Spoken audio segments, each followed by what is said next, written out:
This episode is brought to you by Nespresso and Samra Origins by the Weekend Coffee Collection. Introducing Samra Origins. My collaboration with Nespresso is a connection to my roots, to my mother, Samra. Coffee that hits the right notes. It transports you. Crafted with unique notes and bold, soaring flavors. Experience a taste that moves you. Nespresso and Samra Origins. Discover more at Nespresso.com. Welcome back to the Epic Universal Podcast. I am entertainment writer Jim Hill, and this is the podcast where we cover the latest Universal news, rumors, and history. And as always, I'm joined by Eric Hersey. And again, we're recording this on October 1st. It'll go up on the 3rd, but we're finally in the official Halloween season, right? So I can feel good right. about eating Halloween candy. It's like I've been doing it since August, right? Jim, the funny thing is I was driving Lainey to school today and she's like, it's October. We can officially find it's Halloween season. And I'm thinking to myself, why does it feel like it should be like over by now? And it's because we've been covering Halloween since August. That's why. It's so funny. The theme park community is totally different. But now it did actually, this week, I got prompted a lot of actual Halloween-esque questions. And I wanted your opinion on this to see if you saw this, Jim. Did you by any chance hear or see the Marvel Zombies Fangoria fan event? Did this come across your internet? Yes. In fact, there was a video that somebody shot of the event. And by the way, I love that Disney decided to partner with Fangoria magazine. I mean, if there's ever a magazine that should have been in the mix with the Marvel Zombies, it's Fangoria. But yeah, this was staged at the Hollywood Forever Cemetery, which, by the way, have you seen they have like this really robust film program? I mean, you can go to the cemetery and they show movies there all the time. Oh, really? Yeah. Just sort of like, okay, I would have loved to have been at the meeting where they pitched that. Well, this place is dead at night. We could show movies here. And like, right. How do we get the traffic up without yes. So, well, the funny thing is, and we know this is a Universal podcast, but the funny thing is a lot of people were actually sending over and commenting on, hey, is this Disney's answer to Halloween Horror Nights? And I was like, I don't know. I think a one-time event that is promoting one of their shows is not necessarily the next, nighttime. And I don't think they're going to get away from the not so scary and fall in the scary realm. But it was very interesting to see that they did it, and they did it well, because I think they had zombies and I don't know if they were super jump scares, but they had like the characters of Marvel Zombies out and about and all types of themed food and stuff. They did. Though, just a quick note here, and we don't necessarily want to go down this rabbit hole, but Jim Schul has pointed out, by the way, that's veteran Imagineer Jim Schul. He's the guy that Len and I do the Disney Unpacked show with, but he pointed out that both Hong Kong Disneyland and Euro Disneyland have done scary Halloween events. Yeah. I've heard Hong Kong did. I heard that they lean into it. Yeah. I didn't know Paris. That's interesting. Yeah. And so it's one of these things where it's, it's not outside of the realm of possibilities, especially since, the reason they staged this event at Hollywood Forever Cemetery was because the Marvel Zombies limited series just debuted on Disney Plus. Actually, it's September 24th, 4 episodes, and not to spoil it for you nice folks, but in the last 30 seconds, they hint very broadly that, hey, maybe there might be a season 2 of Marvel Zombies. So, but anyway, I guess, and while we're talking about Marvel-related stuff, I guess it's worth noting here that we need to let folks know that we just rebooted Marvelous Disney, that podcast, with the surprising new co-host, Dan Grady, who I thought did an excellent job with the initial episode. Right. They come out on Wednesdays now. I think you're just going with alternative Wednesdays now, every other Wednesday for the time being. But yeah, you guys had a jam-packed first show that you talk a lot about zombies. So that we do. If you're interested, if you're in here and you like the horror from the Universal, go check out, number one, Marvel Us Disney, which was a fantastic podcast between you and Aaron, and Dan had a wonderful, terrific first episode. And I think everybody that enjoys your podcast should go give it a try. So I think that's reason enough to mention here at the top of the show. Well, there we go. And since we're doing gratuitous plugs, we should probably take a moment here to talk about our sponsor, which is unlockmagic.com. And if you're planning a trip to Universal Orlando or Walt Disney World, please check out unlockmagic.com. Listeners to the Epic Universal podcast are saving up to 12% off their theme park tickets. And that includes discounts for after-hours parties like Mickey's Very Merry and Jollywood Nights. So visit unlockmagic.com today and save. Okay, so, all right, we're now entering the deja vu portion of the show. Okay, right. As we start to... I was going to say, let's do more plugs, Jim. How about we plug the Disney Dish? Guess what happened this Monday? Okay. There was a Jim Schul who has Disney Journey over on YouTube, and one Eric Hersey, who you're listening to right now on the Disney Dish in Len's absence. And by the way, I figured out where Len was. It just so happened that we like the same football team. I realized that after the fact. I should have talked up the fact that Len was over in Dublin for this. Who were the two teams that were playing? It was the Pittsburgh Steelers, our home Pittsburgh Steelers, and I would probably say the beloved team of the Jim Hill Media Network, because I believe Jim Schul, myself, and Len are all fans of those Pittsburgh Steelers. But they were going against the Minnesota Vikings, which had a nice 9 a.m. start time. But I was hanging out on the internet, saw touring plans, and there was Len. I don't know if he definitely had a Steelers jersey. I don't know if he was swinging the terrible towel or not. But okay. Well, I don't. We're recording a new Disney Dish tomorrow. I will quiz him about his time in Dublin, because didn't one of the players get jumped over there? I mean, are you? Yes. Well, we'll see. We'll see if Len was an eyewitness on that one. There we go. There we go. I know you were saying stuff about his scuba gear, so who knows? But needless to say, on the Disney Dish this week, we actually talked about the Fan Fest nights that were coming to Universal Studios Hollywood, and that's when is that happening? Well, we again, interesting. It's basically the same dates that the inaugural episode version of this was held in Hollywood.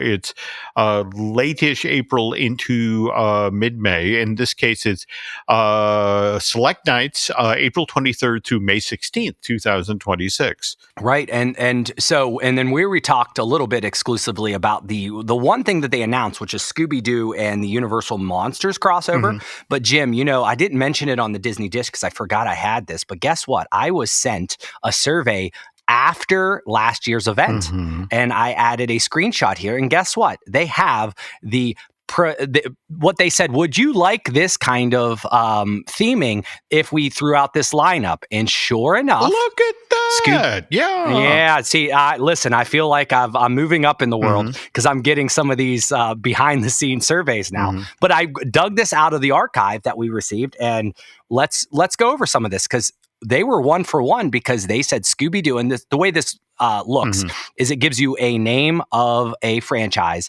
and then it kind of tells you what it's going to be, whether it be a show, a walkthrough experience, or so forth. And Scooby-Doo and the Monsters is listed as a backlot tram hop on, hop off, which... Now, they did that for Back to the Future at the inaugural event, but they took you into Courthouse Square. I'm wondering, and again, at some point, we really do need to get you out to Hollywood to experience the tram tour, because one of the things they do roll by, they refer to it as Little Europe. And this is where, whenever Frankenstein was making his way through the village square, this is where they shot those scenes. So, or excuse me, Frankenstein's monster. There's Frankenstein the scientist, and then his monster. But yeah, I wonder if that this time around they're going to allow you to get off in Little Europe and deal, with Scooby and the gang and the Mystery Machine there. Well, and what other names on this list are intriguing to you? Well, Well, I mean, some of them are carryovers from last year. I mean, for example, they have One Piece here, where One Piece last time around was basically a glorified meet and greet. Don't get me wrong. Right. People loved it. They loved those characters. But this time around, One Piece, they say it's going to be a show. And more to the point, it's going to be staged in Waterworld, that huge outdoor theater, which I think is cool.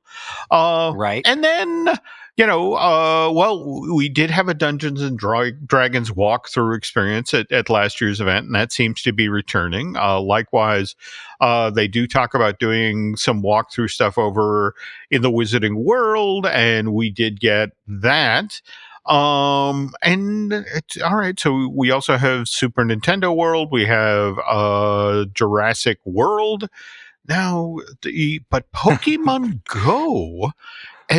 Park-wide activation, it says, now which is... That is fascinating. Well, I think it's slightly fascinating, too, because there has been the rumors. I know the rumors that Mythos is closing, and we won't go into that too detailed. We talked a lot about that last week. But a lot of people were kind of saying, well, I think Pokemon can go in this lost continent. And a lot of people thinking there. But if it's over on the West Coast, it's with a park-wide activation, and it might be as simple as a card game or the hunt or whatever, but getting the IP in, I don't know. That could be a big thing. It could be a test market to see what they're doing, Well, now it's worth noting here, and again, this is long before you and I started doing this podcast, but, when Disney acquired various assets of 20th Century Fox, and of course, among those was The Simpsons. And at that time, people were looking at the deal for the Simpsons at Universal and kind of working the math and going, in 2028, those rights are up. And by the way, also worth noting, just in the past week, did you see the announcement of the brand new Simpsons feature film coming out? Jim, it is exactly the next story we're going to talk about. There we go. Absolutely. Okay. Yep. All right. We'll get then. We'll shut this down. But the interesting thing is, they supposedly said that if the Simpsons go, what they were looking at was taking Fast Food Boulevard and the Simpsons, and turning that into a Pokemon area. But the interesting thing is that there would be Pokemon inside of Universal Studios Florida that you could only acquire inside of the theme park. So I wonder about this park-wide activation. We go out to this event next year. Is everybody going to be face down on their phone? Because it's like, wait, hang on. I almost got him. Well, I just know where Hunter's graduation money went because he's all about Pokemon Go and has been all about playing. He's always played it. But now we have to do this. Okay. Yeah. All right. So, and then there was only one other name on there that I thought was interesting. They have it listed as a show, but Sailor Moon, which I don't know much about. I mean, it's an 80s anime cartoon, right? I don't think there's a new revamp, but then again, I'm not in that space to know. But the interesting thing is, look where they say it's going. It's the DreamWorks Theater overlay, and that's where they did the anime 3D movie this year. They actually shut down the Kung Fu Panda 4D experience and put that in there. So, and Sailor Moon has as dedicated a fan base as One Piece. So wow, this is so this cool. is all hypothetical. This is hypothetical. We don't know. This was projected. It's just that so far that the Scooby-Doo monsters coming out being the first thing announced makes it seem a little bit more likely that this, so maybe we'll print these out and do it as a bingo card and we'll just mark them off and see how many's right and wrong. I have to admit the fact that this is literally on the card, the same logo, the same typeface, the Scooby-Doo and Universal Classic Monsters. It's like, I think that bodes well for what you got shared here. Right. So let's keep tabs on what they actually announced. And thank you to an anonymous person who sent this over, who shall not be named because of the initial prompt that when you get a Universal survey, they will not share it anywhere. So I really don't know where this came. It just showed up on my desk one day. Okay. All right. So now moving ahead, and you just alluding to the fact that I blew our batting order by talking about the Simpsons movie. No, you're good. Coming in July 23rd, 2027. But right. And I didn't know if this should be Disney news. This is Universal news. This is confusing for all of us because I'm like, well, I think Simpsons is a thing. And the question that I had is, so you announced the movie. The question is, what did they do? Well, in the theme park, the first movie came out, because the first movie came out a while ago, right? It did more than actually coming up on 20 years. It was 2007. Now I want to say Simpson. Now when did Simpsons the ride open? That's 2008. Okay, so this is where that gets interesting, because again, it opens in Florida May 16th, 2008, and 4 days later in Hollywood. So it wasn't even it. So they didn't own it, or it wasn't in the property yet. Like the movie came out and it wasn't even the ride. No, either one of the theme parks. No, they were separate entities. That separate projects. In fact, if you may recall, if you've ever seen the Simpsons movie 2D. I mean, there are some CG elements in the thing, but it's a 2D film. And whereas the Simpsons ride was done in CG and again 3D. Yeah. So would they do anything this year, do you think? Or is it one of those things where like Universal has this property, but they're like, we're not leaning into too much because it's not, like it'd be interesting to see what they do. Will there be any type of big promotional blitz to promote their movie? I don't think they have a reason to do that, do they? Well, what's fascinating about this, in fact, I want to be sure to credit this to the proper source. It was Drew, my co-host on Fine Tuning, who shared this story that Disney initially, when they were kicking the tires of the Fox acquisition, of course, questions came up about The Simpsons. And it's like, Jesus, is that a good fit for Disney, The Simpsons? And, so they go, went off and did the research, and they came back and said, oh, this is bizarre. The Simpsons fan base and the Disney fan base is virtually identical, because, wow. They have existed for so long. They have such a rich history. People who love Disney animation are animation fans in general. So they've been on board with the Simpsons forever. And so it was like, no. They Disney people love The Simpsons. In fact, one of the reasons they love The Simpsons is they regularly make fun of Disney, And so, right. It's like, so it is, for me, the timing of this is fascinating. That 2027, the year before the rights, theme park rights for the Simpsons characters lapse for Universal. Disney's, making a big play. And remember, just this past year is when Disney also renewed The Simpsons and Bob's Burgers and Family Guy for 4 years. So, no, they're not walking away from this. If anything, this is the big play before we see what Disney actually does with The Simpsons. So let's see what happens. Right. That's super interesting. So we'll be following that, and that's quite the story there. But Jim, I don't think I've ever said this, but I honestly, is this what you and Len say on the Disney Dish? A round of self-congratulations? Is that? Listen, did you hear last week? If you listened in, we made a casual joke about the Universal Horror Unleashed and how we don't know what's going to happen after the Halloween period. Did you see what they announced just a day later or a couple days later? No. What do we got? Well, we got Krampus and Kin. They are doing a themed overlay for Christmas time. Oh, no. We made a one-off joke that like we don't know about Krampus or what have you.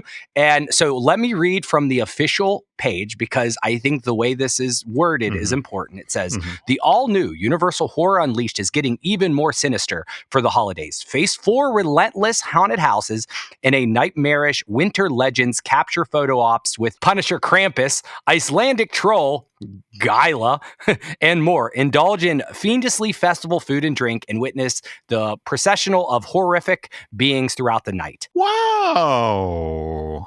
So I originally saw the headline and I'm like, oh, they're doing a whole new house. Mhm. They're doing whole new houses for Krampus and Icelandic stuff, right? But it sounds to me like those are just going to be photo ops. Okay.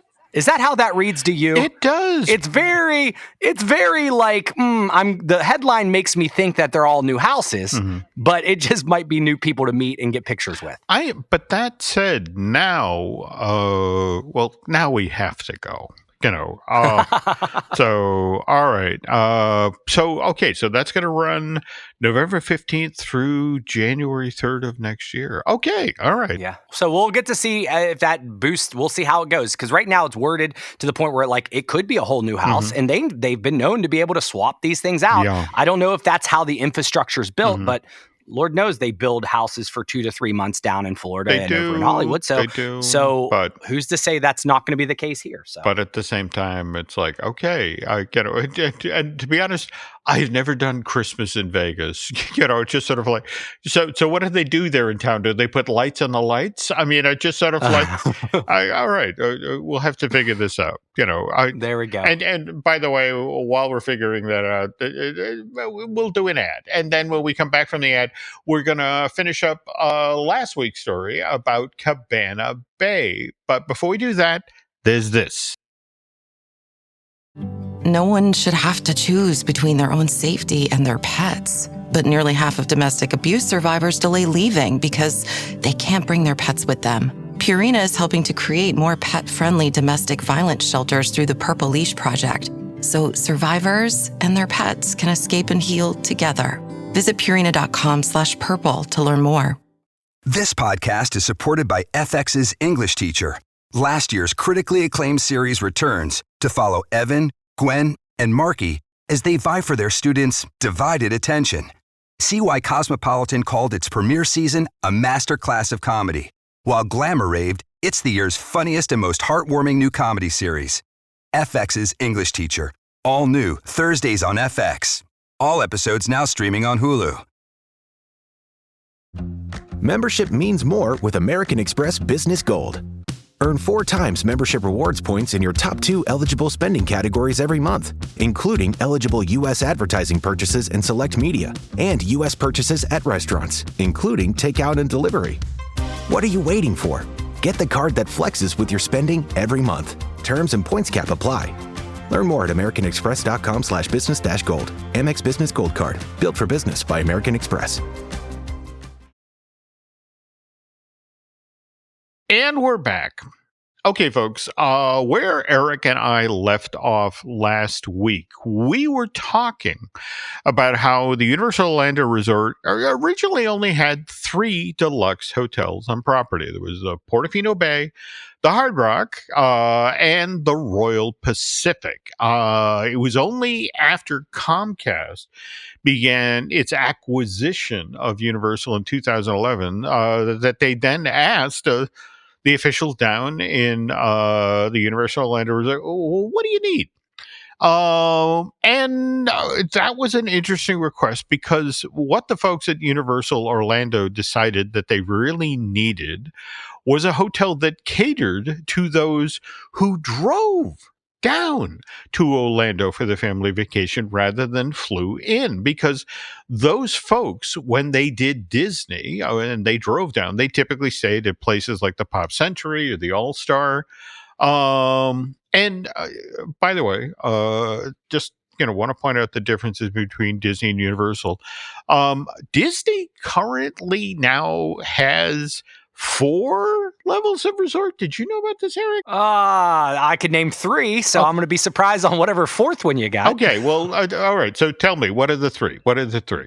Well, I mean, we know the values, Got it. So that is primarily your all-stars, and then you have your moderates, which is only a couple of those: your Caribbean beaches, your Port Orleans, and so forth, and then obviously you have your deluxe, which is your Yeah. So that last one is there a higher level or a lower level? I was honestly surprised to learn this today, but it turns out that in addition to deluxe resorts, Disney has a further character, deluxe villas. Like the bungalows and the cabins? Well, what's interesting is they even group the hotel that most recently opened, the Island Tower at Disney's Polynesian Villas and Bungalows. That one opened December of last year, 2024. Now, Universal, on the other hand, has just 3 levels. They have their Signature Collection, and again, Portofino, that sort of thing.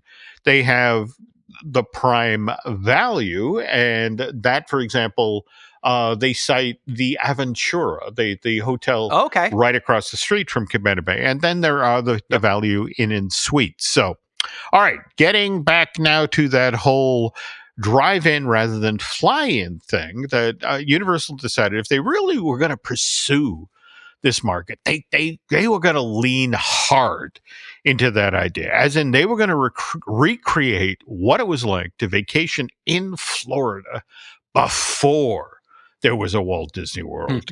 So the idea is you take visitors to the Universal Orlando Resort all the way back to the time when the family would pile into the station wagon and then drive on down to Florida, but they'd spend a week at the beach, and they'd be staying in motels the entire time. In fact, this is how Universal described the project when Cabana Bay was first announced back in 2012, that this hotel will be themed differently than anything else currently available at Universal Orlando.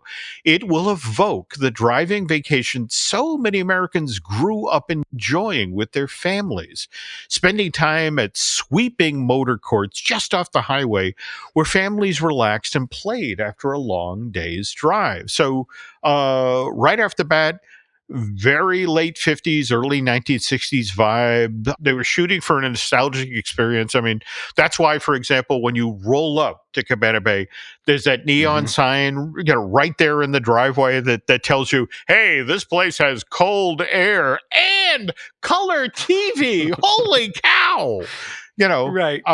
Better yet, when you come up to the entrance of the hotel, parked right outside of, in fact, they're there, you can see them from inside the Bayliner Diner food court. But there are 4 classic cars. There's a 1963 Ford Thunderbird. There's a 1961 Chevrolet Impala. There's a 1958 Chrysler Imperial, and then a 1957 Ford Country Squire. And it's the station wagon with paneling. And I apologize, Eric. I once got to interview Tom Williams. He was the former CEO of Universal Experiences and Destinations. And Tom told me that, he actually, he handpicked one of the cars that was parked out front of Cabana Bay because that was the car that his family went down to Florida and vacationed in. And he was very insistent on the year, the model, and the type. Absolutely. I get it. And because I'm old. I get it, absolutely. Jim, what would you pick if you were going to pick a car to put out there? What would it be? Any year. Well, what is your car? Mine is a 1986 Dodge Omni. That was my first ever car, and that is my, I would put that there, but I'm very curious. What's yours? Because I'm an idiot, I would go with my first car, which was literally one of the exploding Ford Pintos. I mean, seriously, yes. That with the gas tank in the back, right? Oh, my God, yes. And it was the hand-me-down from my brother Bob, and we literally got the notice in the mail and then drove it to our local Ford dealership where we made the fix, because again, that was the thing, that the way the Pinto was designed, that if you got hit from the rear, your hot muffler would then bend up and pierce the gas tank, and kaboom, and so we went to the dealership and we made the repair. So you what did you do? We put a piece of plastic between the muffler and the gas tank, and that's going to cause it stop going kaboom. And they were like, we'll get back to you, kid. Right. Well, you made it, Jim. No, but you could tell we're not necessarily car guys in that, but no. But I could understand the affinity of Tom wanting to have his car, because I get absolutely. But again, here's the thing. Cabana Bay is a tough needle to thread because it has to look retro, but at the same time, it still has to be able to readily service modern day vacationers. And this market segment, people who are trying out Universal for the first time, staying on property there, and who want to stretch their dollars as far as it possibly goes. So this is why, for example, the family suites, and these are located over in the motel side of the resort, the place where, what is that? The Thunderbird, the Castaway, and the Starlight. These can sleep up to 6, and they have a tiny kitchenette, which means you can have breakfast in your room before leaving to hit the parks, or you can grab a late night snack when you get back to your room.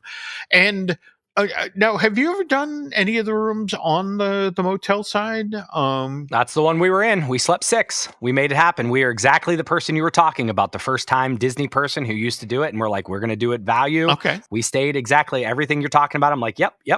Okay, because the bathroom design is fascinating. I remember talking with Russ Dragon. He was one of the leads on this project. He literally stood me in the room and said, okay, look at this.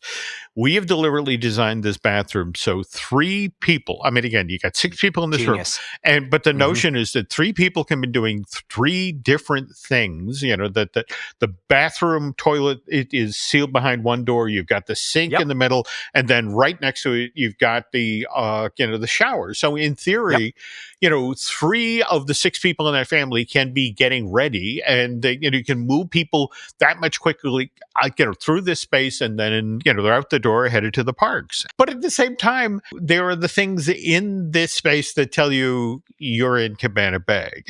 For example, when you're there in the shower, your hand soap is Zest, with the 1960s label on it, and your shampoo is VO5. Now, it takes a lot of people to pull this sort of thing off, Eric. And I want to note here that Schulman and Associates, they were the design architects. I mean, Universal Creative came up with the idea, but Schulman and Associates had to go off and, all right, how do we actually do this? Then there was Brayfield, Clifford and Associates. That's now BCA Studios. They're the poor guys. They're like, okay, you figure out where the electrical conduit and the toilets are going. And then Daroff Design, they were the ones who did the interior design, the furniture, which we'll talk about later in today's show. Anyway, this is the 4th hotel on property. It's the first value inn and suite at the Universal Orlando Resort. More to the point, Eric, this is the biggest hotel Universal has done to date on property. There are 900 family suites on the motel side. And as we mentioned, the 3-story buildings there are named after famous hotels of the era, Thunderbird, Starlight, Castaway. And this section opens March of 2014. Now, 3 months later, June of 2014, the Continental and the Americana wings of the hotel open up. These are those 2 7-story buildings that are beyond the food court, the Bayliner Diner, and they're the ones who have the lazy river right in the middle of that wing of the hotel. By the way, also 900 rows here. Eric, this was a 37-acre work site, and what was kind of interesting about it is just prior to Universal deciding, okay, this is where we're going to put Cabana Bay, this was the laydown yard for the Wizarding World of Harry Potter. And is that where they put all the stuff prior to, right? Is that what that is? And here's the thing. I am over at I'm supposed to be meeting with folks backstage at Universal. So I'm driving up Turkey Lake Road. I miss my turn. All right, so I go to, I'm like, oh crap, got to turn the car around. So I roll through an open gate. And the next thing I know, I'm like, what the hell?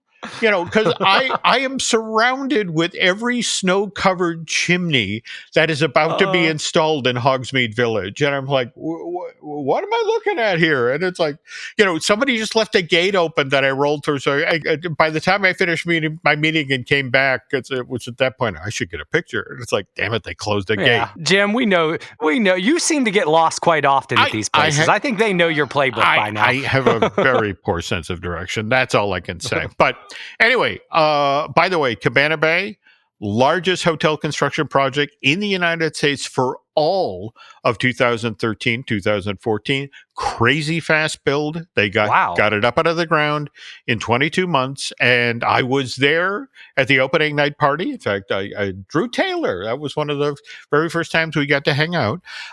This was awesome. June 20th, 2014. And they surprised us by, well, who would you want to have come play at the opening of your hotel that's set in the 50s, but the 60s?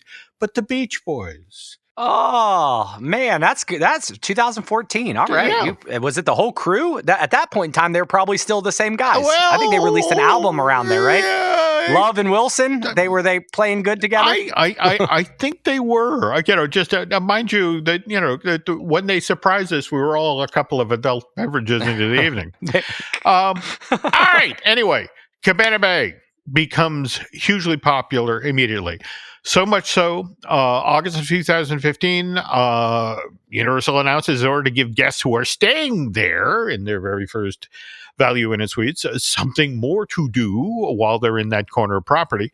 Universal announces they're going to build Volcano Bay, the world's first water theme park. I hate that name.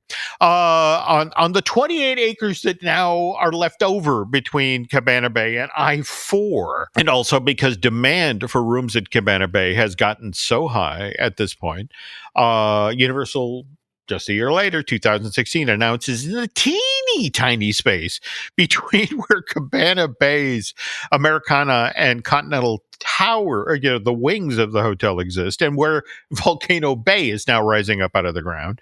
They're going to build 2 additional 11-story buildings, the Beachside Tower and the Bayside Tower. So that's going to add 400 additional rooms to Cabana Bay.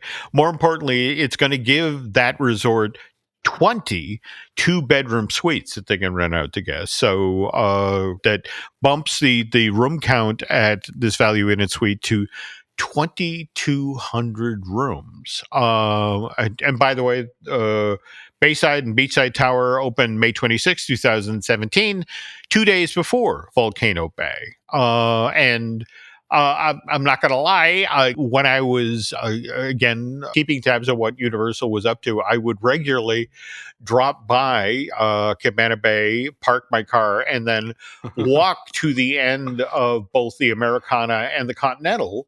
They had these wonderful windows that, looked out over the water park being built. And the only thing that ruined this great view were, again, the rising Beachside Tower and the Bayside Tower. But, we should talk about, this is another fascinating aspect, I think, of Cabana Bay. Because remember, Cabana Bay is right across the street from Islands of Adventure, in fact, just on the other side of Hollywood Way.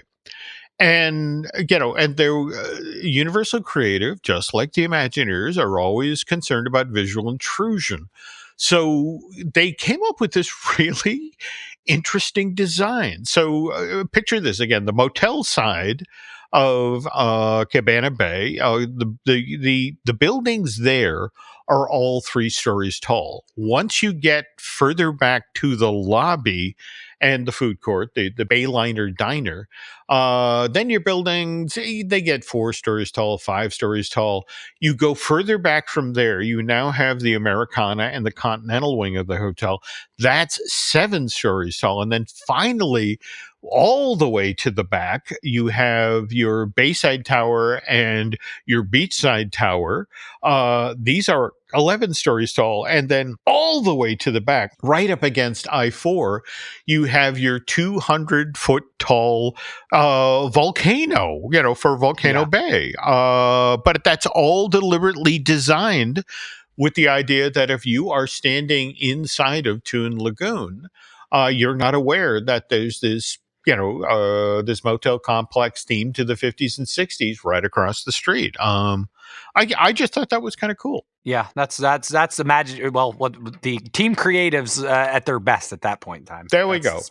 Now, mind you, while they're building over here, I mean, as soon as people rolled off of Cabana Bay, they actually went across the street. And in fact, July of 2016, we then got the Lowe's Sapphire Resort Hotel. That's the 5th hotel at on property there at Universal Orlando, and it's the fourth signature collection hotel that added 1,000 rooms, and it also linked up with the convention space at the Royal Pacific. Then August of 2018, we get the Universal Aventura, and Eric, this is the resort's first prime value, so that's the Disney equivalent of a moderate.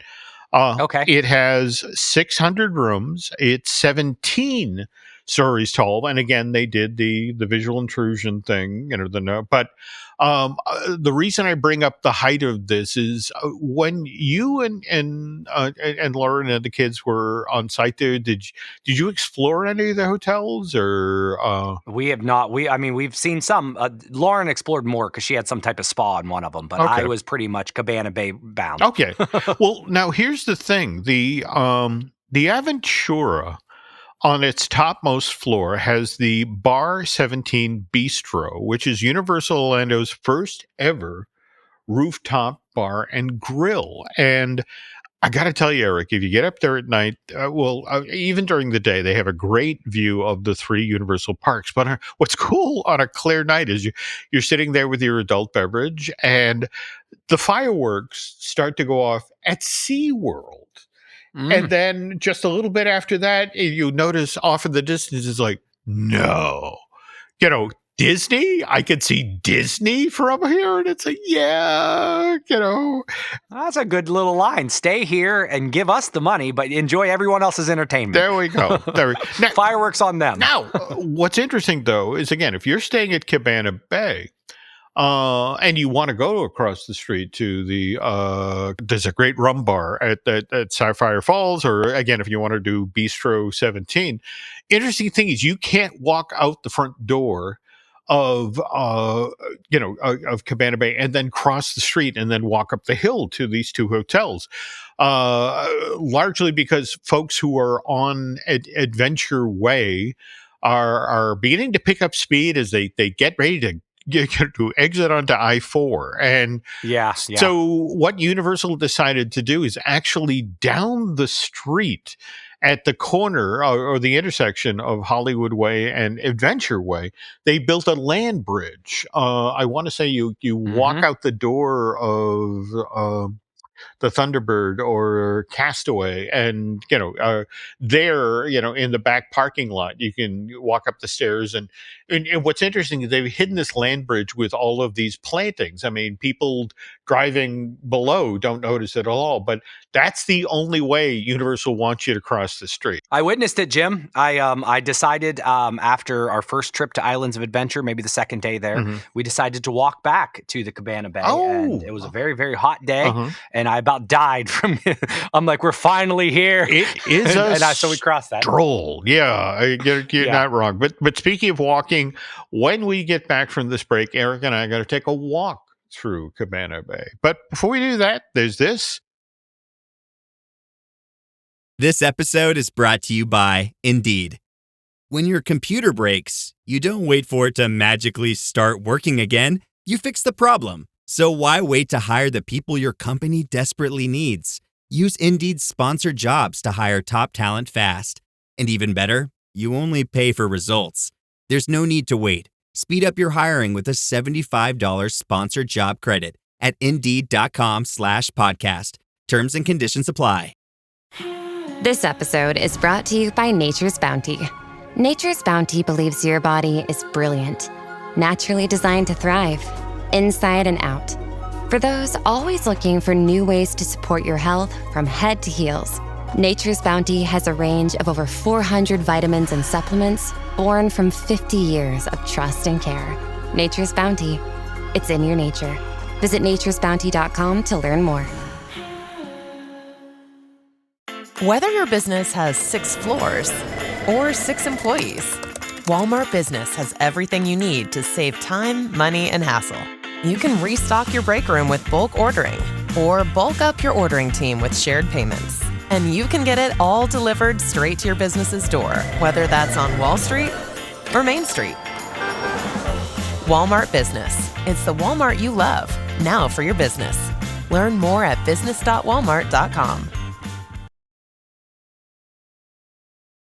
And we're back. And again, so Eric, as you mentioned, you and the family during your first trip to Universal Orlando, you stayed at Cabana Bay. Did you have a favorite part of the resort? I absolutely loved their food court. It is a hybrid of, firstly, their tabletops are amazing. So I don't know. So if you like 50s primetime, so if you're like me and has done a lot of Disney stuff, I can relate a lot of the things that I'm finding there. So the tabletops, and I don't know what they were made in the 50s, but we had one of those, me growing up. So nostalgic. It has those squiggly little lines on it. They're beautiful. Formica is your friend. Okay, good. Right. But they also have a giant TV playing the old 1950s and 60s commercials. So it kind of feels a little sci-fi diner.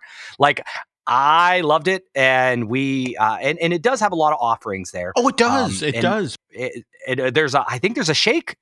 You could get milkshakes over in the far corner. You can. It was beautiful. So I loved the food court aspect of it all. Now, when it first opened, they really leaned into the 50s and 60s thing. So they did a lot of comfort food. So, you went into the food court and you could get like hot tuna casserole or Swedish meatballs with mashed potatoes and broccoli. And, after a few months, they kind of, all right, okay, enough with the 50s and 60s food. Give these people what they actually want to eat. So with chicken nuggets and pizza, probably. There we go. Now, on the other hand, your lovely daughter Lainey is into cheering these days, and what's kind of interesting is that Universal, again, this being their first value inn and suite, they anticipate we're going to get a lot of school groups here. We're going to get bands doing here for high school bands doing competitions or cheerleading groups. And so what's interesting in the courtyard aspect of the motel part of the hotel, in addition to their pool with the wonderful dive tower fake out water slide, is they have two pavilions there that were deliberately built so the poor kids who are coming down from Wisconsin and Ohio who are there to rehearse prior to the competition have someplace to work in the shade, as they're practicing their cheers or getting ready for their band competition. But I thought that was kind of cool. All right, we know who's coming here, so let's give them the things they need. Meanwhile, as we proceed through the hotel itself, again, in the reception, retail, and for example, they have the Galaxy Bowl. They have a 10-lane bowling alley that includes a full-service restaurant. And I bring that up because, ESPN Wide World of Sports, the once upon a time was the ABC Wide World of Sports.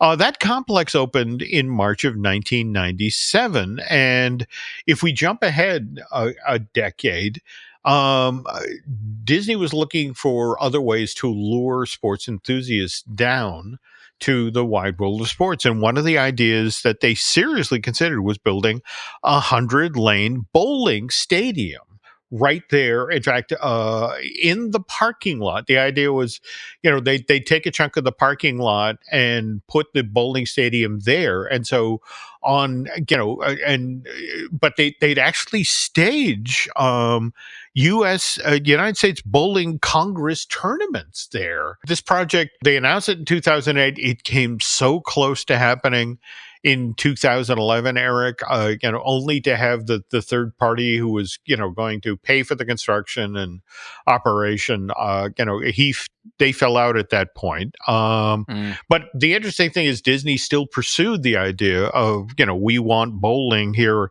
on property. So Splitsville winds up getting announced for Disney's West Side, February of 2012. That's 30 lanes, and that opens December of that same year, 2012. But so Universal, was like, okay, Disney thinks this is a good idea. We'll put this inside of our hotel, and on rainy days, this is where our guests will come and play, and that's what they do. Right. But they also, on rainy days, they check out the Game-O-Rama arcade. They also check out the Fun and Sun Rec Center.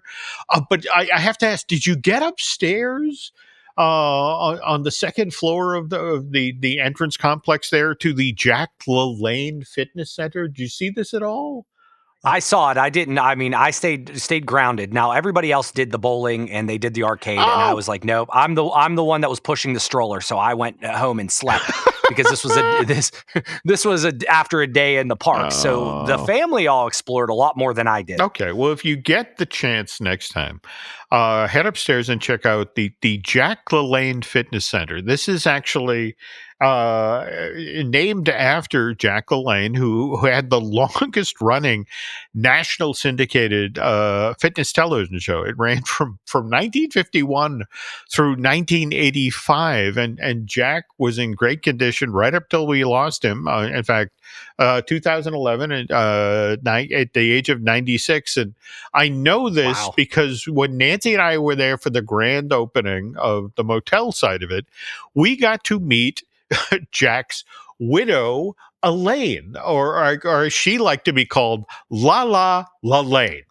And by the way, she was 87. She looked like she was 50, and she's still alive. I mean, she's still 99 this year. But that's awesome. But anyway, all right. So, did you at least get out to the pool area? Did you get to? Oh yeah. We didn't do the lazy river. We walked by it to go to Volcano Bay, but we were many times over in the pool area. Okay. Well, right next there in the Cabana courtyard, there is the Atomic Tonic outside bar, and what I love about that is over the actual bar, there's a rocket ship, and if you look up on the rocket ship, there is a stylized chimpanzee looking out at you. And this is actually a tribute to the really, for real, I swear to God, folks, this actually happened, Ham the Chimp, or as he was known back in January of 1961, the Astro Chimp.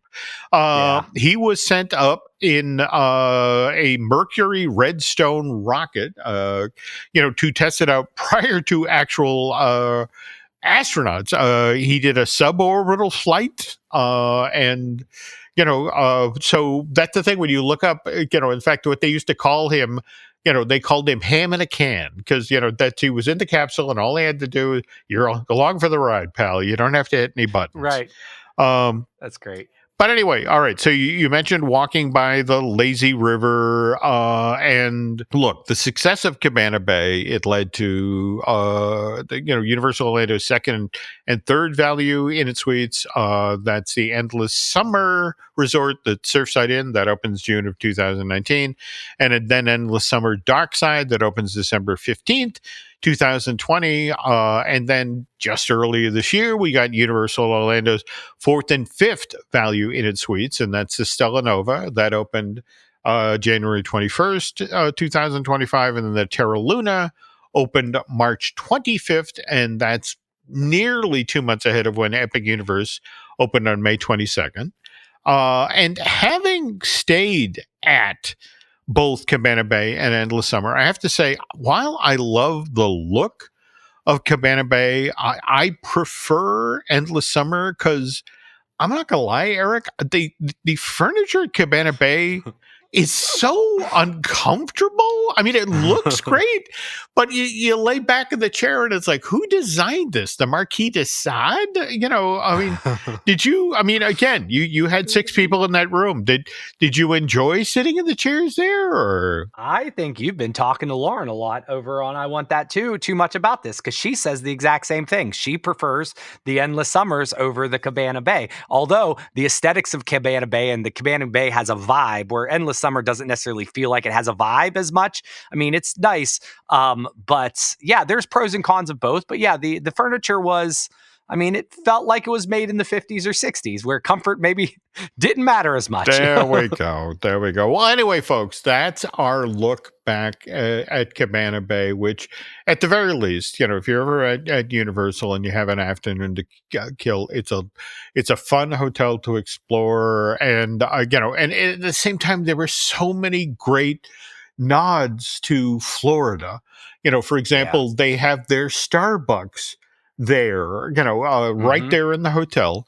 And remember, Starbucks, right there in the, on every, label is the Starbucks mermaid. Well, when you go to the Starbucks at Cabana Bay, and they have these wonderful murals of mermaids in their Starbucks, but they're not necessarily the Starbucks mermaids. They're the mermaids from Weeki Wachee, the old Florida tourist attraction. So definitely check it out the next time you're down at Orlando Resort. And speaking of next time, if we don't wrap up this week's show, there won't be another episode of Epic Universal. So how's about we close up shop for this week, Eric? Sounds like a plan, Jim. Okay.